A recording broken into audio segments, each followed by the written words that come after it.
noches. Vamos a darle gracias al Señor por este tiempo, por esta historia tan maravillosa que nos está permitiendo estudiar. Y vamos a darle gracias para que esta historia traiga a nuestras vidas dirección, comprensión de lo que el Señor quiere para nosotros y nos concede el Señor caminar de acuerdo a su voluntad. Padre, te damos gracias por esta noche, gracias por los que estamos aquí presentes, Señor, gracias por los que están en casita escuchándonos o nos van a escuchar más tarde. Te pido, Señor, que esta palabra, esta porción de la Escritura que el día de hoy vamos a tomar, sea de edificación y de bendición para nuestras vidas. Cumple tu propósito, Señor. Revélate a nosotros, trae vida a nuestro ser y concédenos, Señor, caminar confiando en tu voluntad, en tu dirección, en tu soberanía. Concédenos como hijos tuyos ser obedientes y danos el poder de tu Santo Espíritu para caminar con triunfo, con certeza, con verdad. Te lo pido en el nombre poderoso de tu Hijo Jesús. Amén. Muy bien, pues estamos en el capítulo 6 de nuestra historia de Esdras. La verdad se me ha hecho una historia pues muy bonita.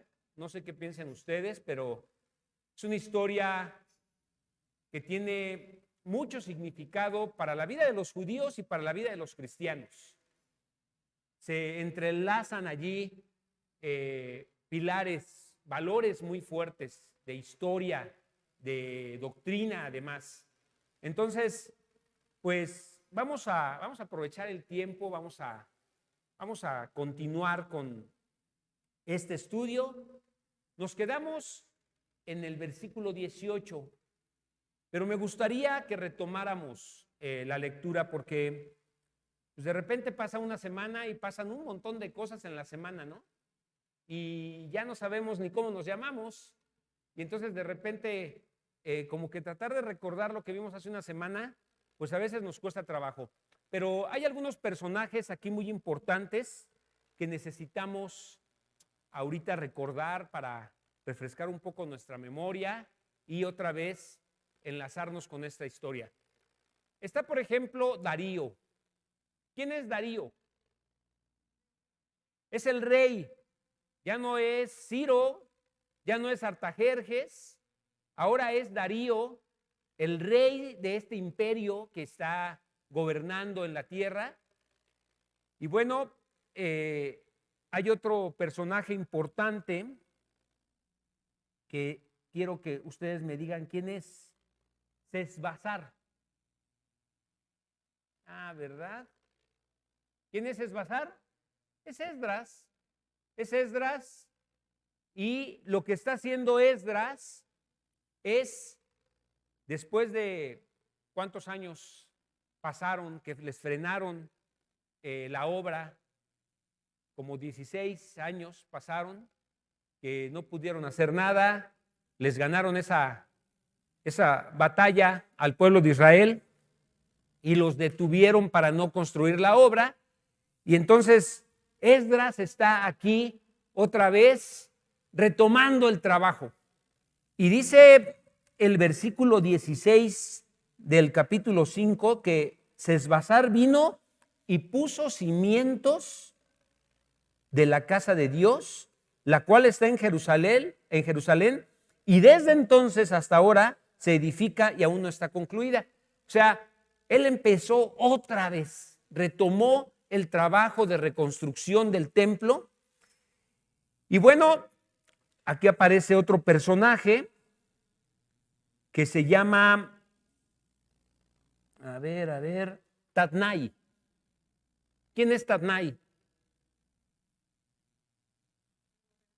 Tatnai es un gobernador, y este gobernador no le gustó nada lo que hizo Esdras de otra vez retomar la reconstrucción, y entonces dice, ¿cómo que otra vez están trabajando con el templo?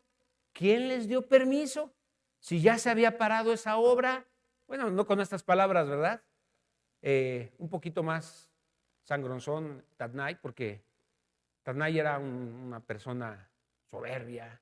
Así son todos los Tatnai, así muy altivos. ¿Conocen algún Tatnai?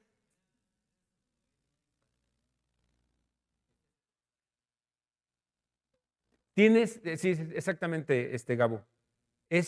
Era Zorobabel. Esdras es el profeta de aquí de la historia, y Zorobabel es el gobernador.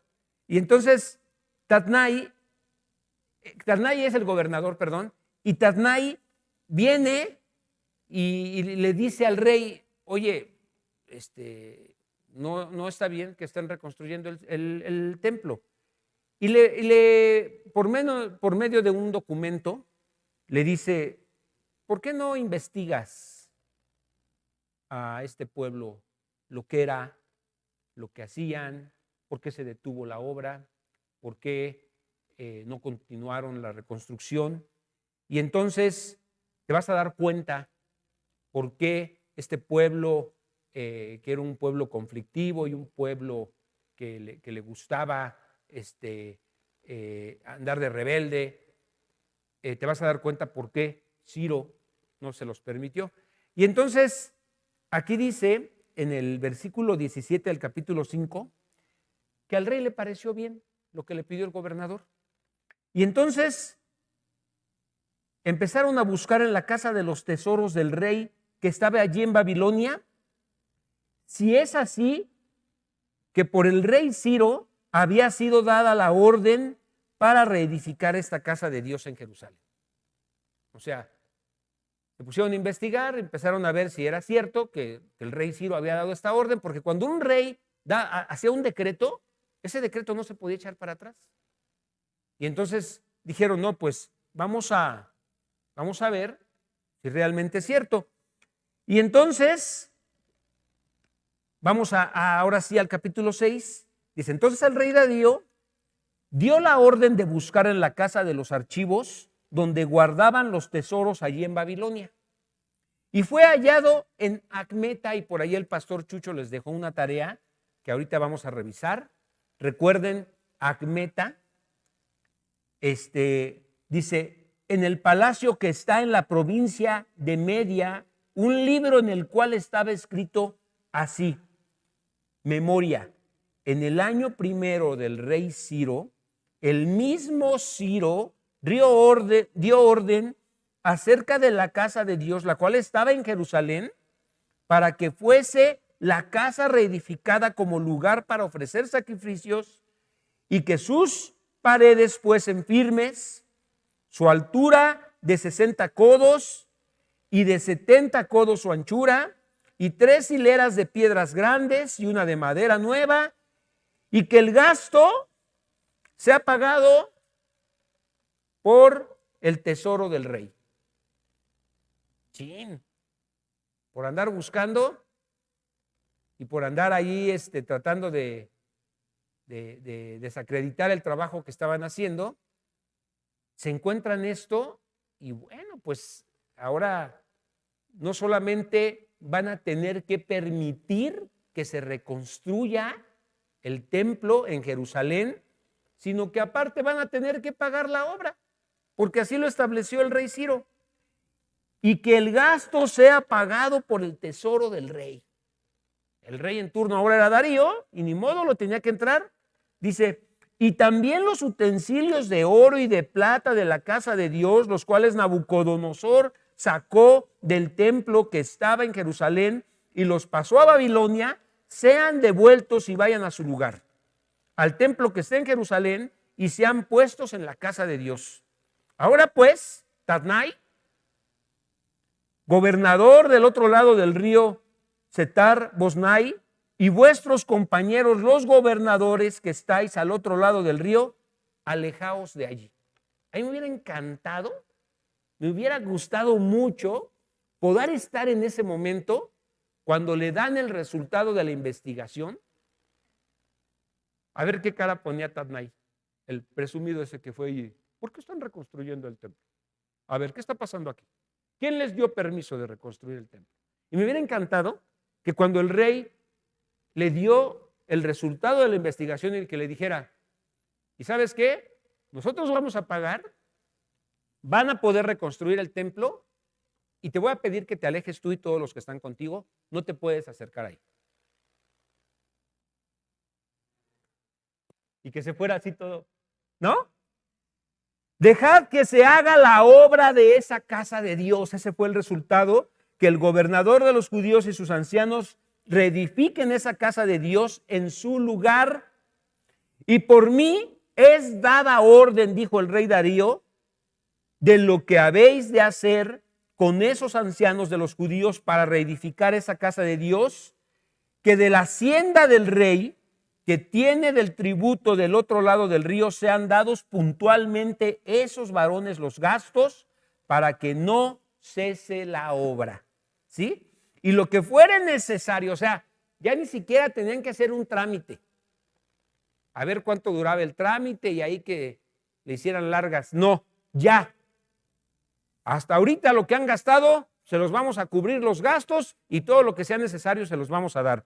Y lo que fuera necesario, becerros, carneros, corderos, para holocaustos del Dios del cielo, trigo, sal, vino, aceite, conforme a lo que dijeron a los sacerdotes que están en Jerusalén, les seas dado día por día sin obstáculo alguno.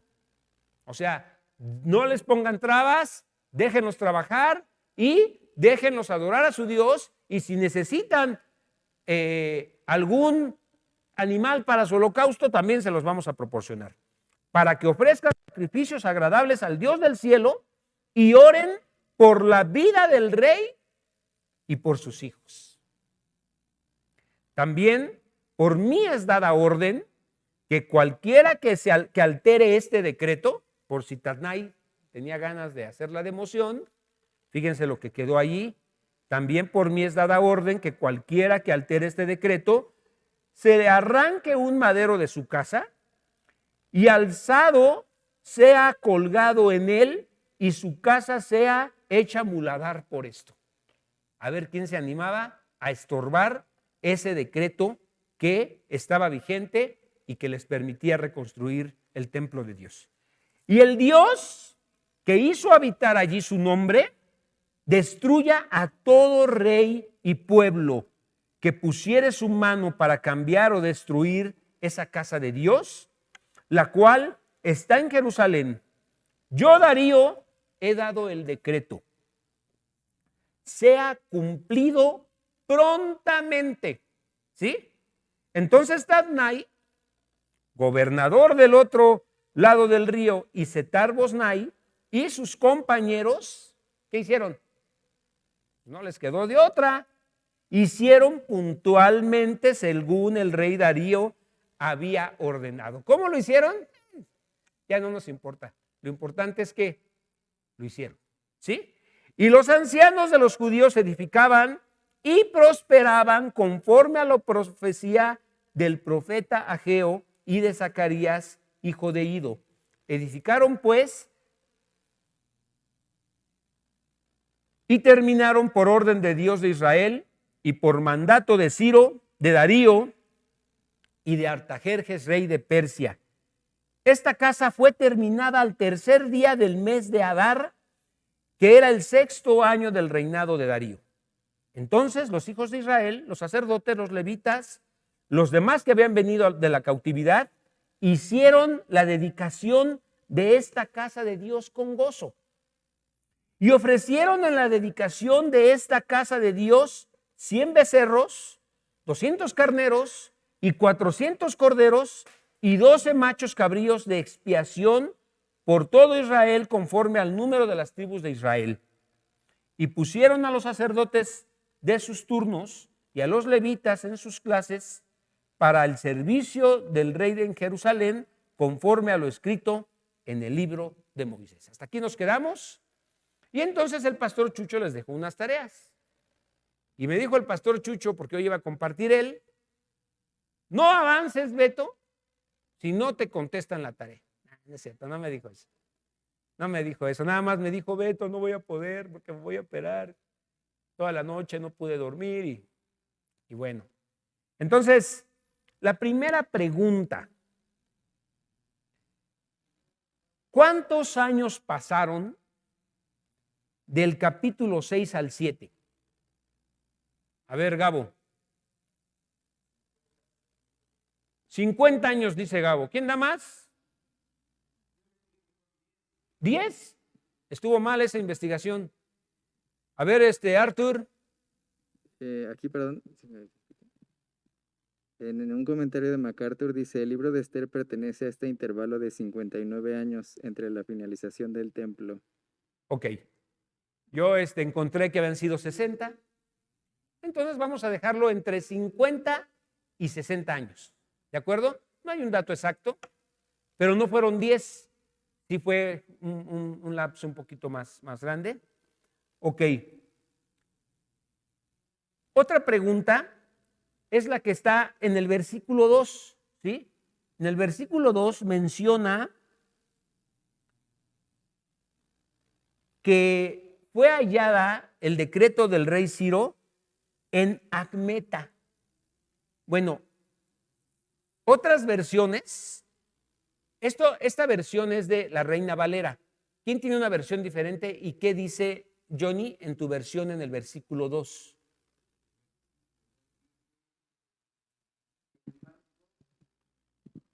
Sin embargo, fue en la fortaleza de Ecbatana, en la provincia de Media, donde se encontró un rollo que decía lo siguiente. Ok, hasta ahí. Entonces, Acbeta, Ecbatana, ¿por qué? ¿Por qué la diferencia de nombre? Ok, en las traducciones, acércale el micrófono, por favor, a Gabo, Johnny, gracias. En la traducción hebrea sí es Acmeta, pero en la traducción persa era sonaba algo a Ecbatana, pero no era Ecbatana como tal. Ecbatana ya se le pone en la traducción de la Peshita y así se traduce al griego. Muy bien. Inclusive el arameo también lo traduce como Ecbatana o con G, Ecbatana. Entonces, pues son las versiones, ¿no? De repente vemos en las versiones Jehová y Yahvé, y bueno, en el hebreo las vocales no se usan solamente las consonantes, y cuando le introducen las vocales, pues hay un cambio allí en la traducción, pero el nombre en sí es exactamente el mismo, ¿no? Y aquí en este caso es por la traducción del hebreo al mismo arameo. Bueno, esta parte de Ecbeta es una región cerca de lo que hoy conocemos como Siria. Y en Ebla, Siria se descubrió una gran biblioteca con muchos documentos, y estos documentos estaban hechos en arcilla o en pergamino, y se encontraron pues muchos archivos, miles de registros como estos, y esa es la capital del imperio persa de Ciro el Grande. Entonces, vean qué importante dato, porque esa biblioteca existe a la fecha y hay muchos documentos similares a este. Y entonces, esa es la capital del imperio persa. Y bueno, la diferencia ya la mencionamos. Entonces, vamos a continuar en el versículo 18. Ahora sí vamos a tratar de retomar esto. Dice, y pusieron a los sacerdotes en sus turnos y a los levitas en sus clases para el servicio de Dios en Jerusalén, conforme a lo escrito en el libro de Moisés.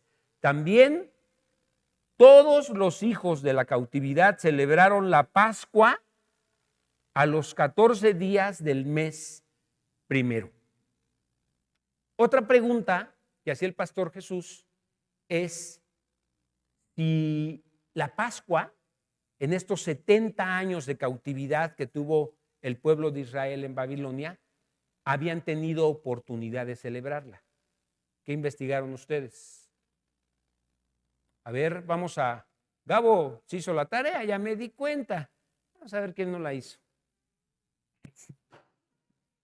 Bueno, no los voy a... Pero a ver, Bueno, Gabo, según adelante. lo que investigué fue de que no lo festejaron como tal porque no tenían como tal permiso, pero sin embargo, Esdras se encargó de de hacer el sistema de sinagogas para seguir aprendiendo la ley y reteniendo las enseñanzas de las escrituras, pero no festejaban como tal la Pascua. Bueno, Ok. con los sacrificios y todo eso. Fíjense, hay otros libros como el libro de Daniel que nos permiten ver cómo fue este cautiverio.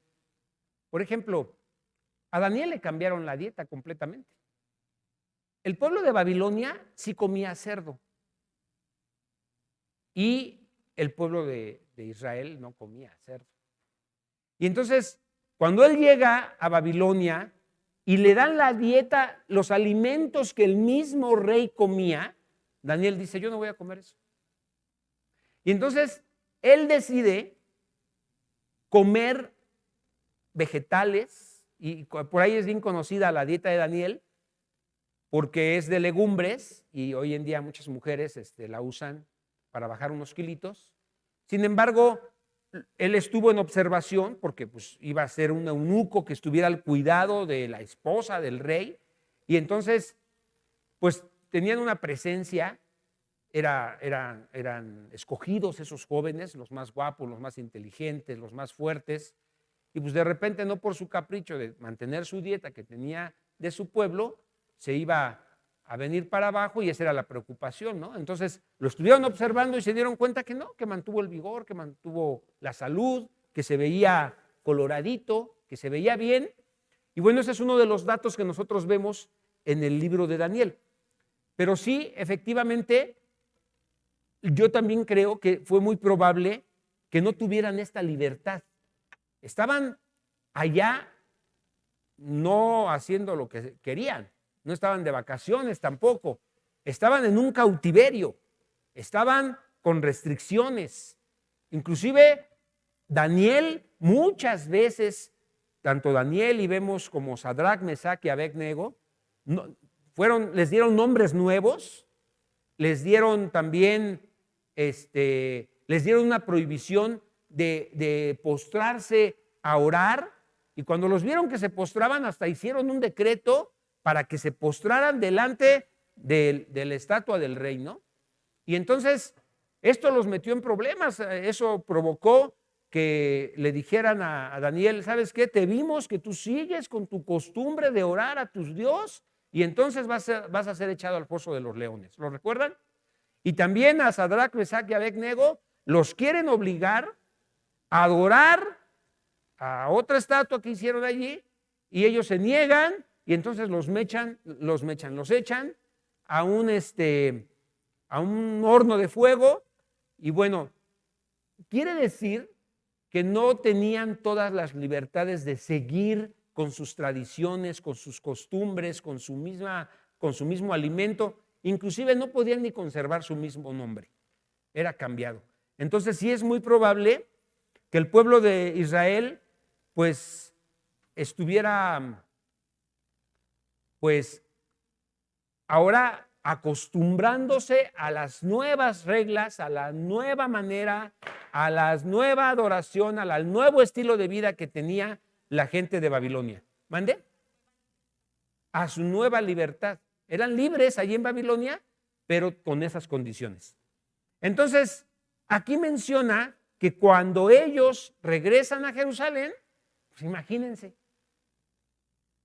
después de 70 años de no poder celebrar con libertad la Pascua, esta costumbre que el Señor les dio, pues dice aquí que los hijos de la cautividad celebraron la Pascua a los 14 días del mes primero.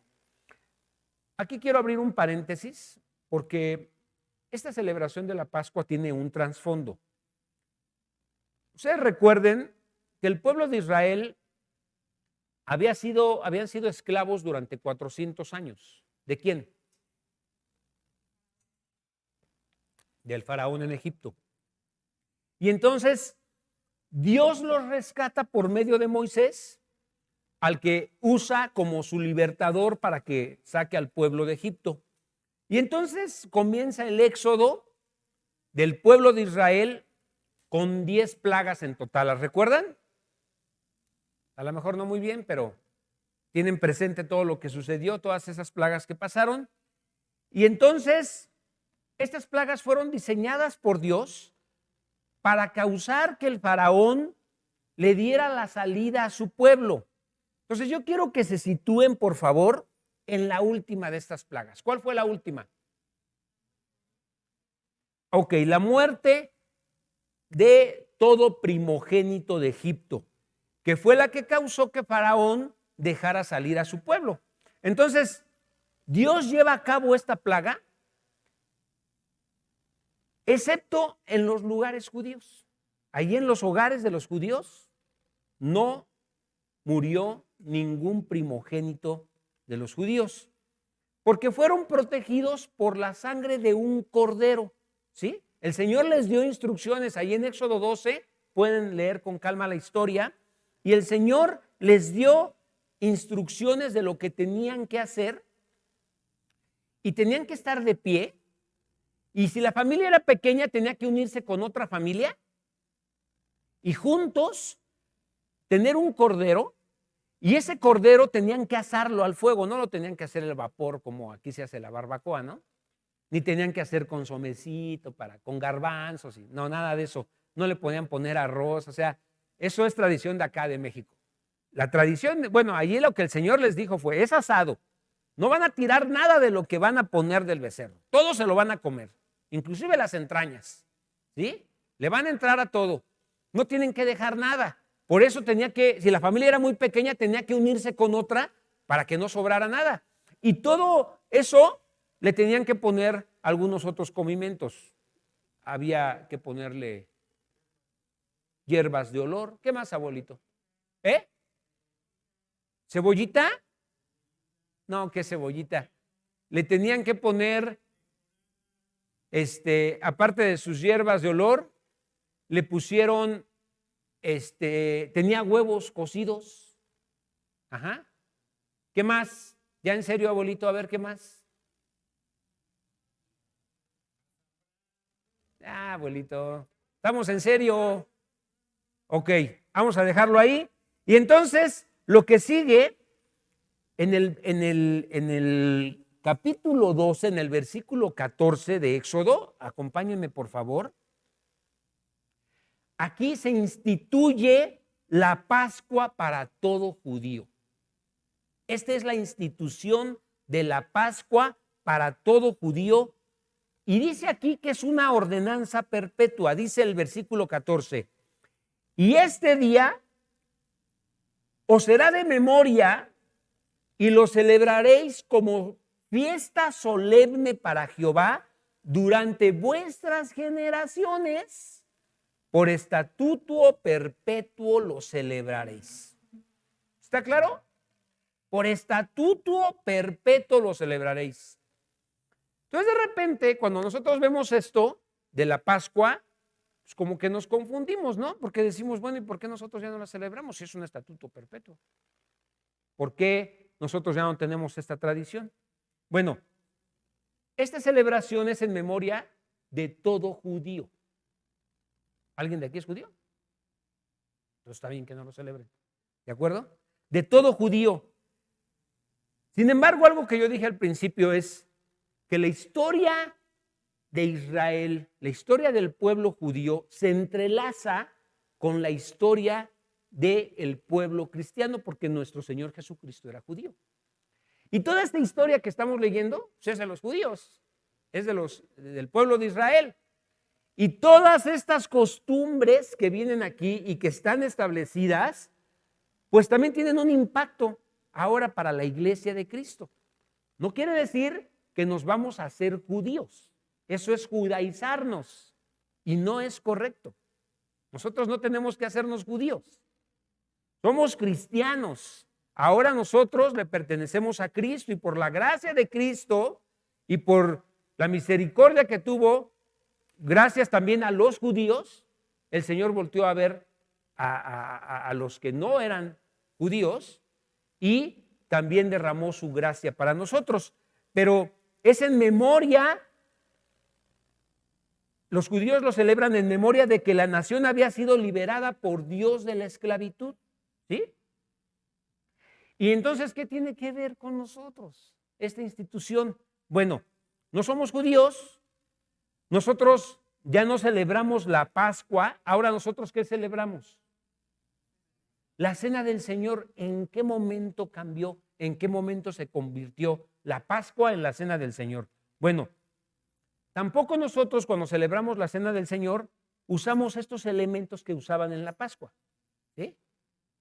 Ni lo hacemos en memoria de que fuimos liberados de Egipto. No fuimos nosotros liberados de Egipto, pero ¿cuándo cambió esto?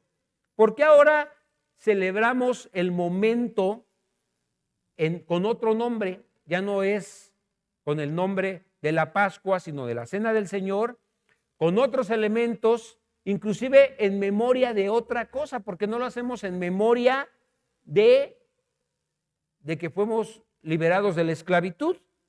Sin embargo, todo esto que está aquí en esta historia es un tipo de lo que había de suceder. Y entonces, el Cordero representa o es un tipo de nuestro Señor Jesucristo. Es el Cordero de Dios que quita el pecado del mundo, ¿sí o no? Entonces, ya hay en el momento que nosotros empezamos a leer la Biblia, entendemos que nuestro Padre también ofreció a su Hijo como un cordero. El cordero servía para limpiar el pecado del pueblo. El pecado del pueblo era quitado trayendo un cordero al sacerdote, y entonces el sacerdote lo sacrificaba y la sangre de ese cordero les limpiaba de esos pecados. Pero era algo momentáneo, y entonces tenían que traer corderos cada semana, cada que pecaban, cada que se portaban mal. A veces ya hasta decían, este corderito va a ser para el pecado que me voy a aventar hoy en la tarde. Así de cínico estaba ya el asunto. Y entonces el Cordero de Dios fue ofrecido una sola vez y para siempre, ¿sí? Pero continuó haciéndose esto que el Señor estableció como un estatuto perpetuo. Entonces, ese Cordero es tipo de nuestro Señor Jesucristo.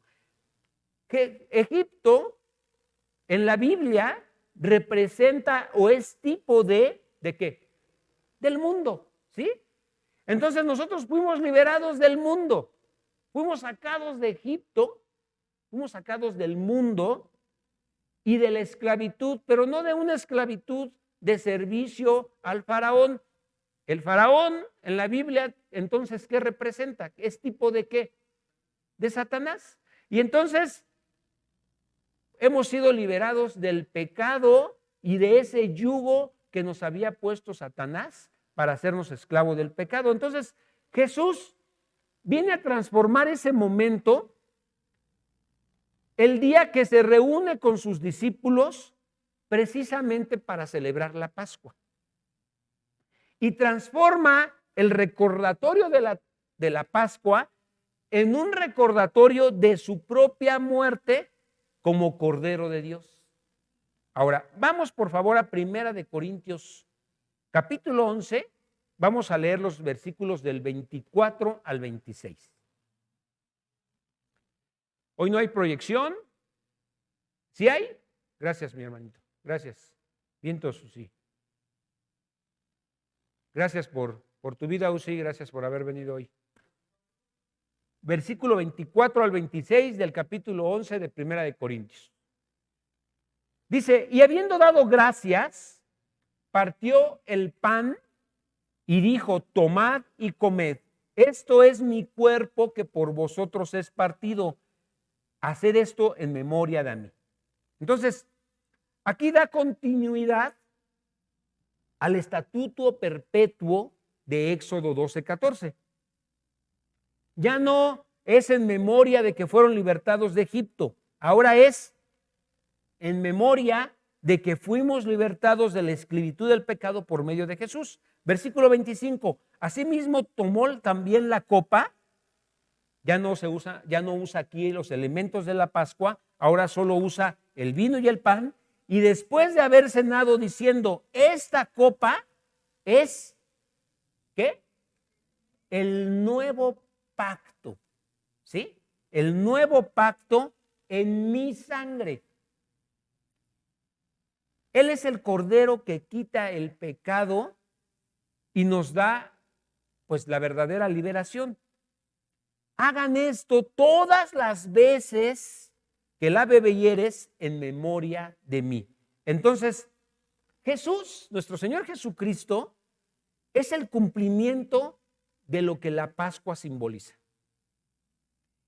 Y esta celebración se convierte en una celebración normal de la Iglesia de Cristo. Es una ordenanza perpetua para los cristianos. Allí viene la continuidad. Entonces, no estamos aboliendo ninguna ley, no estamos faltando a ninguna ordenanza que dejó nuestro Señor. Al contrario, continuamos, pero ahora con un elemento que fue sacrificado una vez y para siempre. Ya no tienes que traer tu borreguito aquí, ¿sí? Confiamos en la obra de nuestro Señor Jesucristo. Y en Hechos 2:46 dice, día tras día continuaban unánimes en el templo y partiendo el pan en los hogares y comían juntos con cariño y con alegría. Ahí ya está hablando de una unidad, ¿sí? Si había cariño y alegría, es porque estaban bien. Había unidad, no había choque, no había diferencias. Todos partimos un mismo pan y tomamos una misma copa. Y aunque somos muchos, somos uno con Cristo y con el Padre. Y cada vez que nosotros celebramos la cena, este es el recordatorio, que somos uno con Cristo y con el Padre. ¿Está bien? Ok, cerramos el paréntesis y regresamos otra vez a esta historia de Esdras. Entonces, la Pascua, ya dijimos que tenía tiempo que no se celebraba, y lo que hicieron fue recordar la Pascua. Dice el versículo 20, porque los sacerdotes y los levitas se habían purificado a una, todos estaban limpios y sacrificaron la Pascua por todos los hijos de la cautividad y por sus hermanos los sacerdotes y por sí mismos. Esto es interesante porque ellos justamente acaban de estar en la cautividad en Babilonia, ¿sí? Y están ahora en la tierra prometida, ahora sí con su templo terminado, otra vez retomando esta celebración. Y dice el versículo 21, comieron los hijos de Israel que habían vuelto del cautiverio con todos aquellos que se habían apartado de las inmundicias de las gentes de la tierra para buscar a Jehová Dios de Israel. Fíjense qué interesante está eso. Inclusive había gente que vivió ahí antes y que se arrepintió de su manera de vivir, se apartó de sus pecados y estaba celebrando la Pascua con el resto del pueblo. ¿Sí lo ven? Versículo 22, y celebraron con regocijo la fiesta solemne de los panes sin levadura 7 días. Ahora, esta es otra fiesta. La fiesta de los panes sin levadura es una fiesta pegadita a la Pascua. Terminaba una y empezaba la otra, ¿sí? Y que esta fiesta de los panes sin levadura habla de la consagración, de la santidad. Entonces, en la Biblia, otra vez, la levadura es tipo de ¿qué? Es tipo del pecado.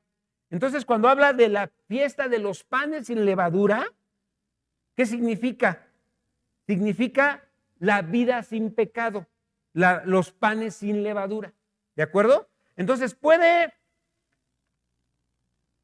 esto existir si no hay Pascua?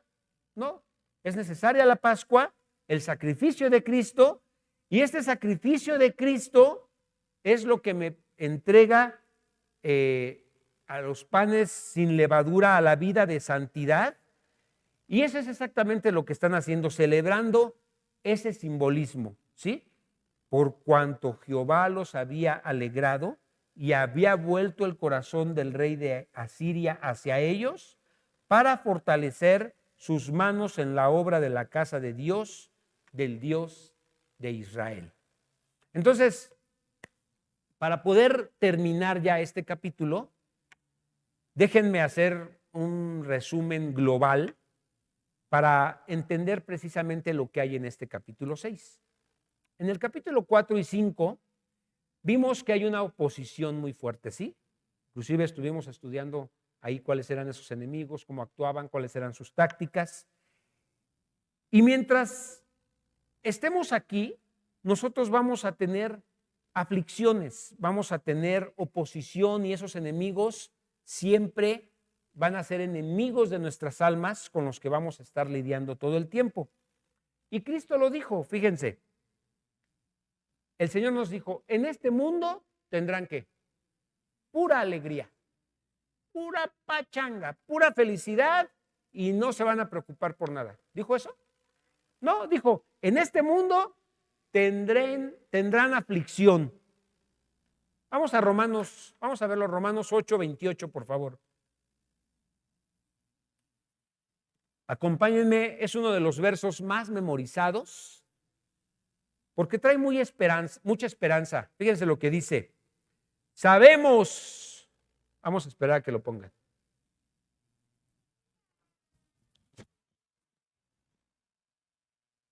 Sabemos que los que aman a Dios, todas las cosas les ayudan a bien. No dice todas las cosas les salen bien. Tampoco dice todas las cosas van a ser bonitas. Ojalá y dijera eso, ¿no? Pero todas las cosas, y cuando dice todas las cosas, quiere decir las cosas buenas, las cosas malas, ayudan a bien. Y entonces la pregunta que está aquí implícita o que debemos entender es, ¿cuál es ese bien? ¿A qué bien se refiere cuando dice todas las cosas les ayudan a bien? ¿Cuál es el bien al que nos ayudan? ¿Es un bien para que te vaya bien en la escuela, en tu carrera? No. ¿Es un bien para tu economía? ¿Para que tengas solvencia económica, sin deudas, sin problemas y siempre tengas un buen trabajo? No. ¿Cuál es ese bien del que está hablando Pablo? Acérquele el micrófono aquí a Charlie. Y más adelante lo dice en este verso, si quieres lo leo, dice, esto es a los que conforme a su propósito son llamados, porque a los que antes conoció, también los predestinó. Y aquí está el propósito. Dice, para que fuesen hechos conforme a la imagen de Cristo. Ya lo leí. ¿Cuál es? Sí, bueno, ahí creo que es muy claro el versículo, ¿no? O sea, obviamente está hablando de un propósito que Dios tiene para nosotros. Y me acuerdo de Job, de todas las tribulaciones que él vivió y vivió muchas, que no halló despropósito alguno en ninguna de ellas, ¿no? Entonces, yo creo que de la misma manera nosotros viendo las situaciones buenas y malas, podemos de algún modo entender que todo esto va a redundar en bien para que se cumpla el propósito en cada uno de nosotros. ¿Y cuál es ese bien? Todavía no lo mencionas. Pues que se glorifique el Señor en nosotros y que se cumpla el propósito por el cual estamos aquí, ¿no? Que seamos hechos conforme a la imagen de Cristo. Ese es el propósito, ¿sí? Ser hechos a la imagen de su Hijo. Entonces, si pasamos por tiempos difíciles, por pruebas, por tribulación, por enfermedad, por oposición, ahorita que el pastor Chucho está pasando por cirugía, ¿sí? ¿Para qué es? Para que Dios nos marque y nos haga conforme a la imagen de Cristo. Esa es la manera como el Señor va formando nuestro carácter, nos va puliendo, nos va transformando, ¿sí? Para que Dios vaya formando nuestra vida conforme a la imagen de Cristo. No hay otra forma, ¿eh? Es como los diamantes.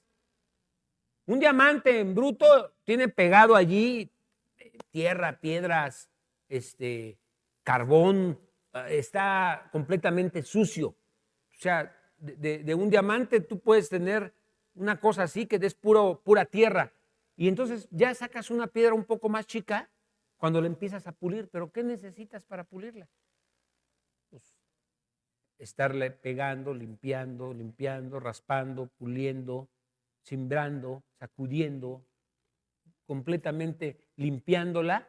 Y ese es un trabajo muy laborioso, pero sale algo precioso, ¿sí? Y aún eso es necesario pasarlo por el fuego, ¿sí? Para que esa piedra salga pura, para que ya no tenga ninguna adherencia que no sea parte del diamante. Ya es algo puro, completamente puro, porque pasó por el fuego. Bueno, la vida de un creyente, de un cristiano, es necesario que pase por todo eso.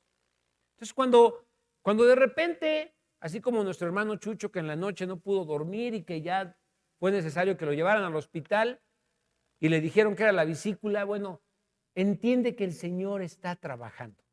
Y lo que ahorita está haciendo con el pastor Chucho es haciéndolo más a la imagen de Cristo. No te sientas mal cuando pases por operación. Vimos un cambio en Joaquín cuando fue pasado por ahí. Sí lo vimos súper flaco, pero espiritualmente venía robusto, fuerte, hasta parecía que había ido al gimnasio, ¿no? Venía alegre, venía gozoso, había entendido lo que es estar con el gozo y con la paz del Señor. ¿No fue así, Joaquín? Y tengo muchas ganas de que tú compartas con los jóvenes esa experiencia que tuviste, porque nos va a edificar, nos va a bendecir. Y esa es la manera, cuando pasamos por esas pruebas, por esas emergencias, por esas enfermedades, por esos problemas, por esas pérdidas, que el Señor está haciéndonos a la manera de su Hijo. Entonces, a veces va a ser muy difícil, muy difícil. No sé cuál sea tu caso, pero a veces la prueba no es fácil. No es nada sencillo. ¿Te va a doler? Te va a doler. ¿Para qué te miento? ¿Para qué te digo, no pasa nada? Si al rato vas a decir, tú me dijiste que no y mira, ahorita no lo puedo ni soportar. Sí va a ser así. Así es la vida del creyente. Y a veces va a ser algo que no va a ser rápido. Va a ser algo que va a durar mucho tiempo. Va a ser un tiempo de mucho dolor, de mucha aflicción, de mucha angustia. Pero al final cree que lo que está haciendo el Señor es para cumplir el propósito, para terminar la obra que ha comenzado en ti. ¿Sí? A veces va a ser algo personal, te vas a enfermar, te van a correr de tu trabajo, ¿sí? Y otras veces va a ser un asunto familiar. Un hijo enfermo, y es cuando más duele. A veces quisieras que sea para ti, pero ves a tu hijo enfermo. ¿Cómo sentiste, chavita? Bueno, y nos cargamos, ¿no? Y no sabemos por qué está pasando esto. Se nos olvida esta palabra. Porque el Señor cumplirá su propósito en ti. Y el propósito es hacernos a la imagen de Cristo. ¿Sí? Y tal vez tú digas hoy, pero ya no puedo más. Ya no puedo. Ya no tengo fuerzas. Ya no aguanto. Esto me sobrepasa. No creí que fuera tan difícil. No sé qué hacer. Lo extraño mucho. Lo quiero tener aquí. ¿Cuántas familias están viviendo esto hoy? Extrañan a su papá, a su mamá, a un familiar que perdieron, pero recuerda, la clave fue volver a escuchar a Ageo y a Zacarías, que trajeron palabra al pueblo, palabra viva, ¿sí? Y Zacarías dice, no es con fuerza ni con poder, sino con el Espíritu de Dios. Y Jesús dice, si ustedes más bien, siendo malos, saben dar buenas dádivas a sus hijos, si tu hijo te pide pan, no le das una piedra, y si te pide un pescado, no le das una serpiente, ¿sí? Y eso que somos malos. Si nosotros sabemos dar buenas dádivas, ¿cuánto más el Padre que está en los cielos le va a dar su espíritu a quien se lo pida? La prueba ya te ha golpeado, hermano. A todos nos ha golpeado la prueba. Todos hemos pasado de alguna o de otra manera por pruebas, por enfermedades, por conflictos, por dificultades en el matrimonio, por problemas con los vecinos, por problemas en el trabajo, por problemas en la iglesia. Ya la prueba te ha golpeado. ¿Qué tienes que hacer ahora? Medita en tus caminos. Medita cómo está tu vida. Tal vez solo has estado edificando, como el Señor le reclamó al pueblo, para tu casa, para ti. Solamente has puesto atención en ti. Tienes todo lo tuyo bien, pero a lo mejor todo eso que estás haciendo para ti te está yendo a un saco roto, ¿sí? Medita en tus caminos. Voltea a ver al Señor. Voltea a ver a Cristo. Ese es el propósito. Él ya hizo lo necesario, ¿sí? Él ya hizo lo necesario, ya pagó por tus pecados en la cruz del Calvario. ¿A quién tienes que voltear a ver? Voltea a ver a Cristo, ¿sí? Y ahora, si tú volteas hacia Cristo, Él y todas las cosas, incluso el tiempo de dolor, de pérdida, ¿qué crees? Va a obrar para bien. Va a ser usado para ese propósito que el Señor tiene para ti. Y ese propósito es que tú y yo, cada día nos parezcamos más a Cristo. Y al final vas a decir, fue difícil, no fue sencillo, pero vi su mano. ¿Viste la mano de Dios, Joaquín? Cuando estuviste en el hospital. A veces decir esas expresiones que tenemos, ¿no? ¿Sentiste la mano de Dios? Bueno, ¿sentiste que Dios te abandonó? Él estuvo ahí, ¿no?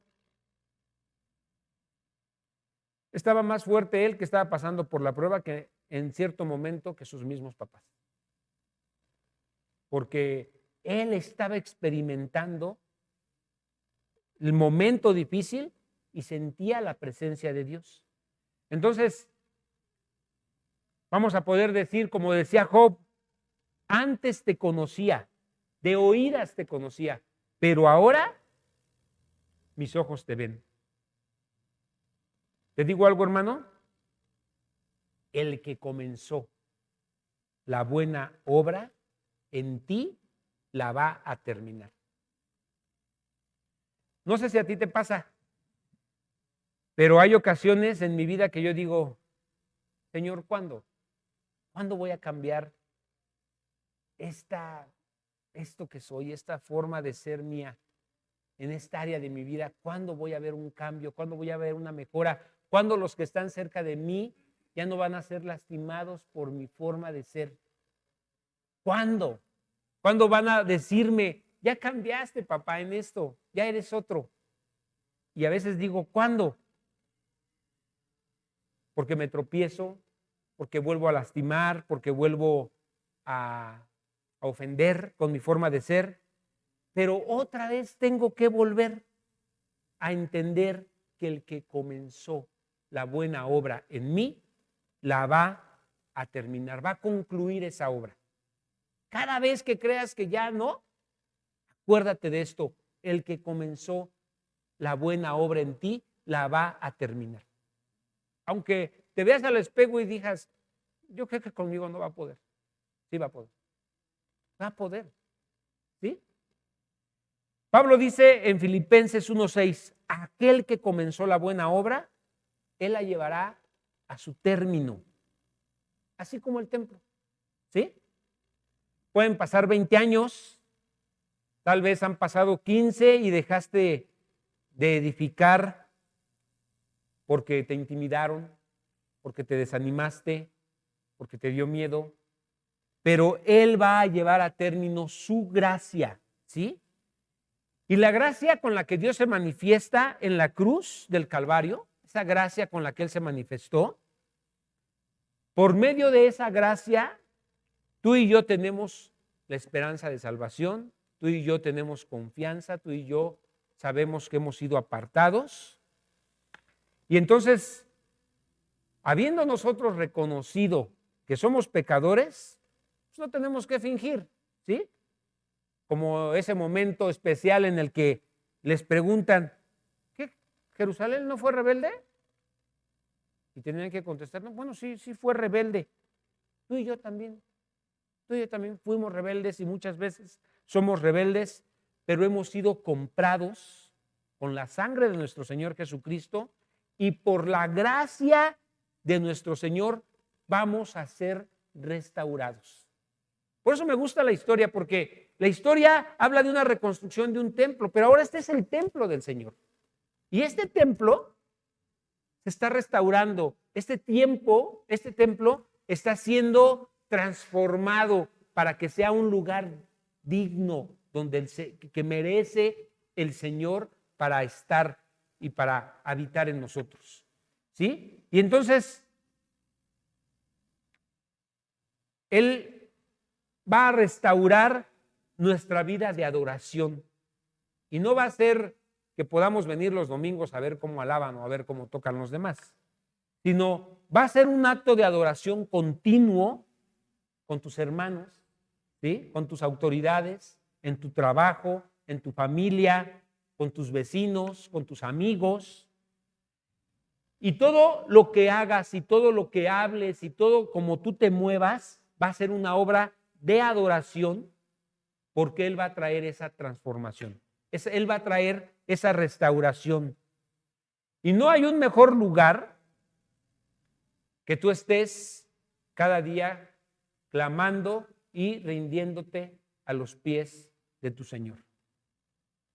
La gracia no solo puede restaurar la adoración de tu vida, te permite recordar la Pascua, de dónde te sacó el Señor, ¿sí?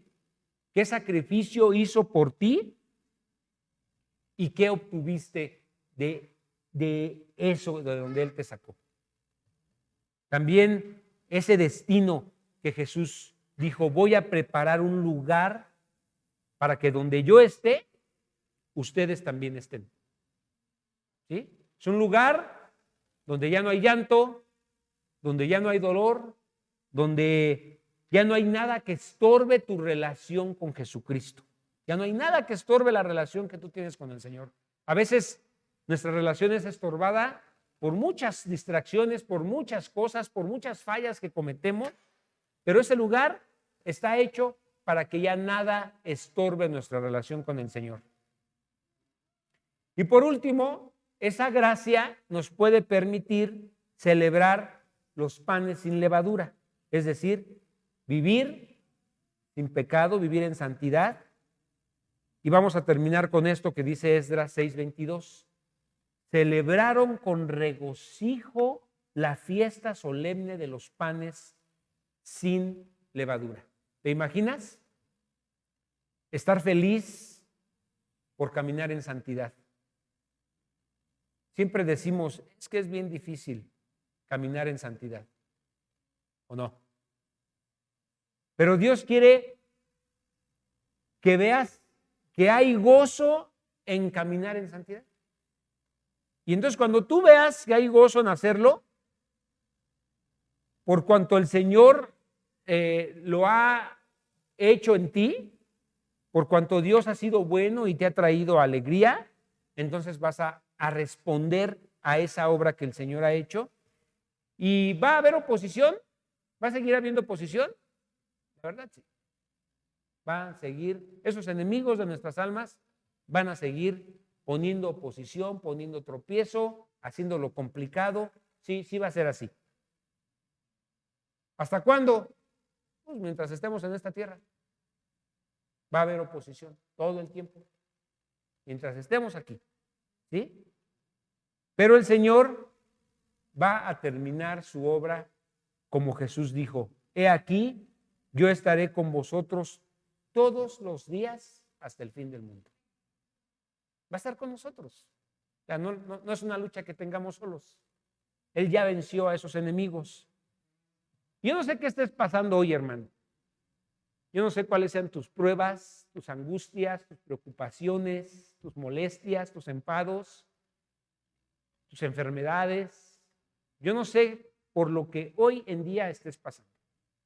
Pero yo quiero invitarte a que te pongas de pie y que juntos oremos al Señor para que esto que estamos viviendo sea usado para ser perfeccionados y para ser cada día más a la imagen y a la semejanza de nuestro Señor Jesucristo. ¿Lo crees? ¿Sí lo crees? ¿Ya no te vas a quejar? Puede ser que sí, ¿no? Pero hay que entender ahora que todo esto tiene un propósito.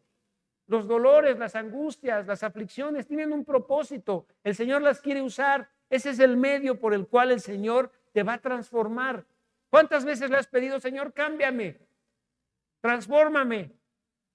Bueno, pues ahorita que te está doliendo aquí y que sientes como que las cosas no están siendo sencillas y que ya perdiste el trabajo bueno, pues ya te oyó, ya te está respondiendo a tu oración, ya está trabajando en ti.